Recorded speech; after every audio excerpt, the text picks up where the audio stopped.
Hi friends, मैं mister Hemchandra Mahato और आप लोगों को मेरे यूट्यूब चैनल पीएमएलटी एग्जाम प्रिपरेशन में स्वागत है दोस्तों। तो एक बार फिर हम जो है क्वेश्चन पेपर नहीं है, ये एमसीक्यू है। मेट्रोलॉजी का एमसीक्यू लेके आ गया हूँ। जो है ये एक बुक से करवा रहे हैं क्योंकि अपने पास पीडीएफ अभी उपलब्ध नहीं था, इसीलिए ये जो है बुक से करवा रहे हैं। तो बहुत ही इम्पोर्टेंट एमसीक्यू है बुक से, इसीलिए आप लोग इसको पूरा देखिएगा, स्किप मत कीजिएगा, ठीक है। क्योंकि इसके बाद जो भी आने वाले क्वेश्चन पेपर है तो बहुत सारे क्वेश्चन यहाँ से भी पूछा गया है, इसीलिए आप लोग स्किप मत कीजिएगा, पूरा वीडियो देखिएगा, ठीक है। तो आज का जो पहला क्वेश्चन है, पहला क्वेश्चन क्या दिया हुआ है कि which part the microscope of the microscope enlarge the image produced by objective.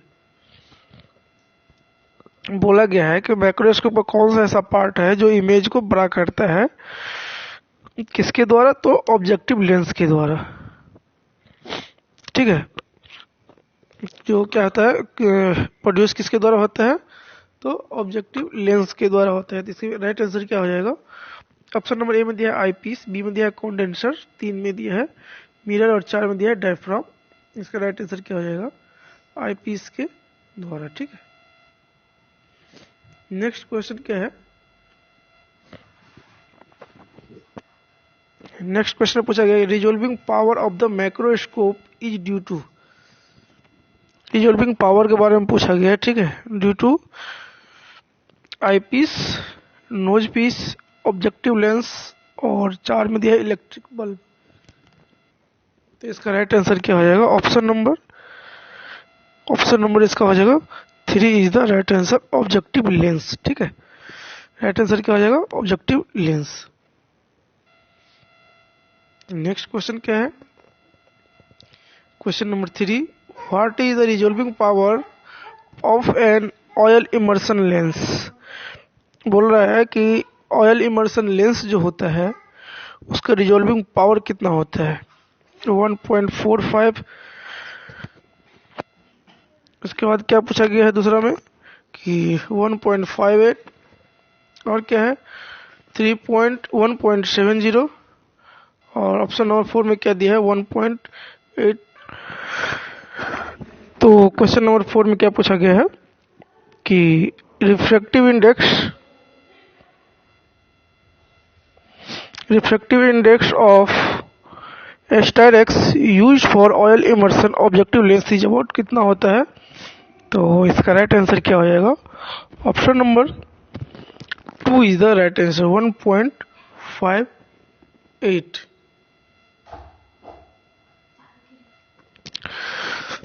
तो यहाँ पे क्या पूछा गया था? तो रिफ्रैक्टिव इंडेक्स के बारे में पूछा गया था। तो यहाँ पे माइक्रोस्कोप के बारे में कुछ और बता देता हूँ आप लोगों को कि यदि एग्जाम में पूछ दिया जाए, एग्जाम में पूछता ही है कि कंपोनेंट ऑफ माइक्रोस्कोप, या तो लिख देगा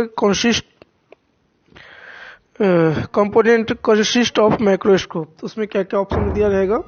वैसे मैं बता दूं क्या क्या रहता है। एक होता है foot, limb, resolving nose piece, ठीक है, जिसको ऑब्जेक्टिव चेंजर भी बोलते हैं। इसके बाद स्टेज हो गया। उसके बाद होता है मैकेनिकल स्टेज, ठीक है, जहाँ पे क्या होता है कंट्रोल करते हैं हम लोग मूवमेंट को, ठीक है। ऑब्जेक्टिव जहाँ पे हम लोग रखते हैं, स्लाइड को रखते हैं, तो उसको हम लोग क्या करते हैं?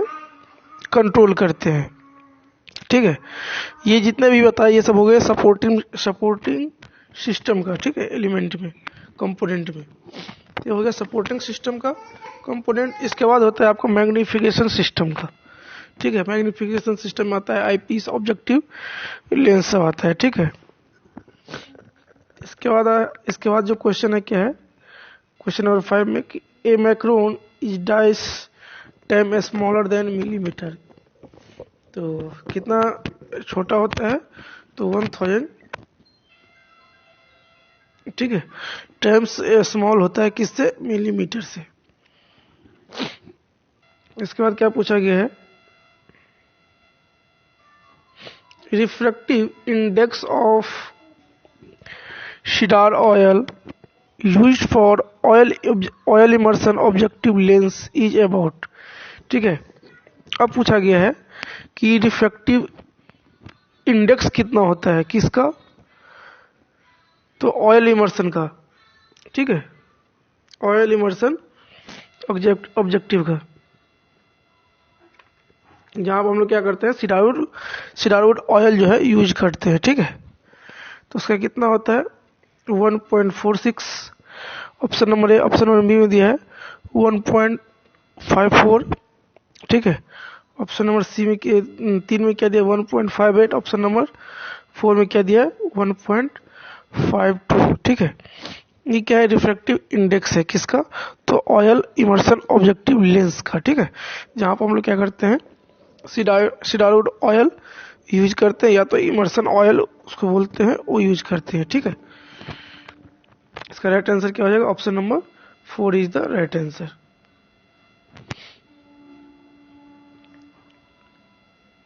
इसके बाद यदि आपको यहाँ से कुछ और क्वेश्चन आता है, जैसे कि पूछ देगा कि न्यूमेरिकल एपरेचर जो होता है कौन सा ऑब्जेक्टिव का कितना होता है, ये मैंने पहले भी करवाया था, ठीक है। जहाँ पे मैक्रोबायोलॉजी का सारा क्वेश्चन पेपर सब दिया हुआ है, वहाँ पर भी मैंने बताया था कि ऑब्जेक्टिव 10 ऑब्जेक्टिव का जो होता है न्यूमेरिकल अपर्चर 0.30 होता है, ठीक है। और 40x का जो होता है आपका 0.65 होता है, ठीक है। और 100x का होता है आपका कितना होता है 1.30, ठीक है। तो इसको याद करने का तरीका है, जैसे हम याद रखे हैं, कैसे रखे हैं, जैसे ये है कितना 0.30, ठीक है। तो 100x पर आ जाए तो इसका क्या हो गया, देखिए 1 ऐड कर दिया 1.30, ठीक है। और इसका हाफ कर दीजिए, कितना हो जाएगा 0.65, तो ये 40 का बीच वाला का 65, तो ऐसे करके याद रखना है, ठीक है। ये याद करने का बहुत ही शॉर्ट तरीका है।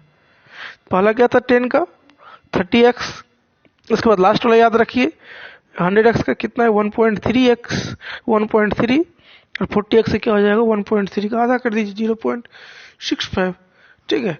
तो ऐसे करके याद रख सकते हैं। यहाँ से क्वेश्चन और भी बहुत ही इम्पोर्टेंट है, जो बोला जाता है कि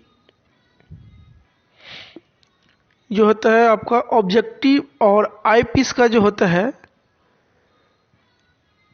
लेंथ कितना होता है, डिस्टेंस कितना होता है, ऑब्जेक्टिव और आई लेंस के बीच का जो डिस्टेंस होता है कितना होता है, ये जो है क्वेश्चन पूछा जाता है। तो याद रखिए कितना होता है 160 mm होता है, कितना होता है ऑब्जेक्टिव और आई लेंस का डिस्टेंस कितना होता है, बीच का जो आई पीस का, ऑब्जेक्टिव और आई पीस के बीच का जो डिस्टेंस होता है 160 mm होता है, ठीक है। इसके बाद यदि पूछ दिया जाए कि वर्किंग डिस्टेंस कितना होता है किस ऑब्जेक्टिव का, इसके बारे में भी हम आगे बताएंगे, ठीक है। तो अभी आगे बढ़ते हैं।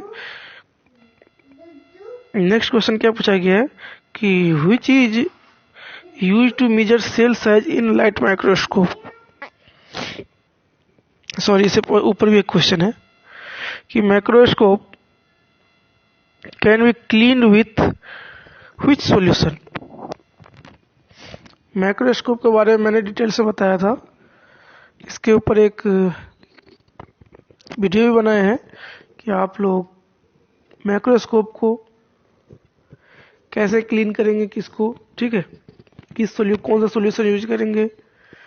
तो ये सारी चीज़ मैंने एक वीडियो में बनाया हूँ, और उसका वीडियो अपलोड है लेबोरेटरी टेक्नीशियन चैनल पे, तो वहाँ पर जाकर आप लोग देख सकते हैं, ठीक है।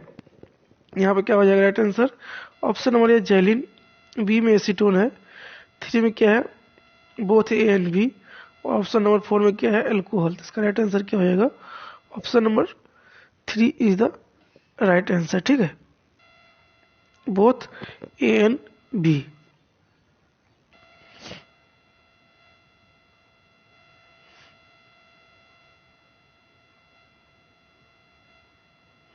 नेक्स्ट क्वेश्चन क्या है कि which is use to measure cell size in the light microscope, ठीक है।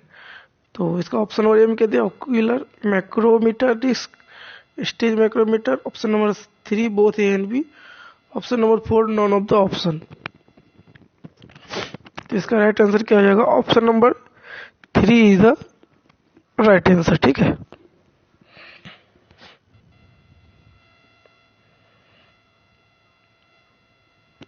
इसके बाद क्या दिया है, right the normal component tissue which can give fluorescent emission. ठीक है, क्या बोला गया है, right the normal component of tissue बोला गया है, नॉर्मल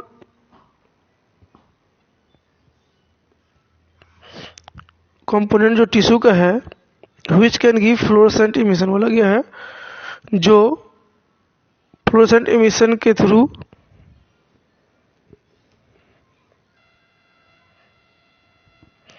तो क्या बोला गया है कि इनमें से कौन सा ऐसा नॉर्मल टिश्यू का कंपोनेंट है जो क्या होता है फ्लोरोसेंट इमिशन, जो which can give fluorescent emission. ठीक है, तो इसका ऑप्शन नंबर ए में क्या दिया है, vitamin A, option number B 2 thiamine, option number 3 riboflavin, option number 4 all of option. तो इसका राइट आंसर क्या हो जाएगा, option number 4 is the right answer, all of option. ठीक है, ये सभी क्या है, फ्लोरोसेंट इमिशन के थ्रू जो होता है इसका नॉर्मल कंपोनेंट जो है इसको हम लोग डिटेक्ट करते हैं। ठीक है, इसके बाद क्या, क्वेश्चन नंबर 10 कि which method hemoglobin estimation any instrument is not used। बोला गया है कि इनमें से कौन सा ऐसा मेथड है जो हम लोग जिसमें इंस्ट्रूमेंट यूज नहीं करते हैं। तो option number A Sahli's method, option number 2 Tallqvist method, option number 3 WS method और option number 4 oxy haemoglobin method. तो इनमें से कौन सा ऐसा मेथड है हीमोग्लोबिन एस्टिमेशन करने के लिए इंस्ट्रूमेंट यूज नहीं करते हैं, तो ऑप्शन नंबर बी हो जाएगा, 2 जो हो जाएगा इसका राइट आंसर हो जाएगा। ठीक है, टॉलिक्वेस्ट मेथड। और हेमाटोलॉजी का जब थ्योरी क्लास पहला क्लास लिए थे तो उसमें भी आप लोगों को बताए थे कि कौन कौन सा मेथड के द्वारा हम लोग हेमोग्लोबिन करते हैं, किस में कौन सा क्या चीज यूज होता है, सारा चीज बताए थे। ठीक है, अब नेक्स्ट क्वेश्चन है कि which instrument use oxy haemoglobin method and cyanmet haemoglobin method, haemoglobin estimation करने के लिए कौन कौन सा मेथड बोला गया है कि ऑक्सी हीमोग्लोबिन मेथड और साइनमेट हीमोग्लोबिन मेथड के द्वारा जो हम लोग करते हैं, तो उसके लिए कौन सा इंस्ट्रूमेंट यूज करते हैं। ऑप्शन नंबर ए दिया है इनक्यूबेटर, बी दिया है माइक्रोस्कोप, सी दिया है वाटर बाथ, 4 में दिया है क्लोरीमीटर। तो इसका राइट आंसर क्या हो जाएगा, क्लोरीमीटर। ठीक है, तो इस वीडियो को यही रखते हैं, तो फिर और भी जो है नेक्स्ट क्लास में अटेंड करेंगे। तब तक के लिए धन्यवाद, जय हिंद, जय भारत। देखते रहो YouTube channel robot technician and PMLD exam preparation channel. तब तक के लिए धन्यवाद।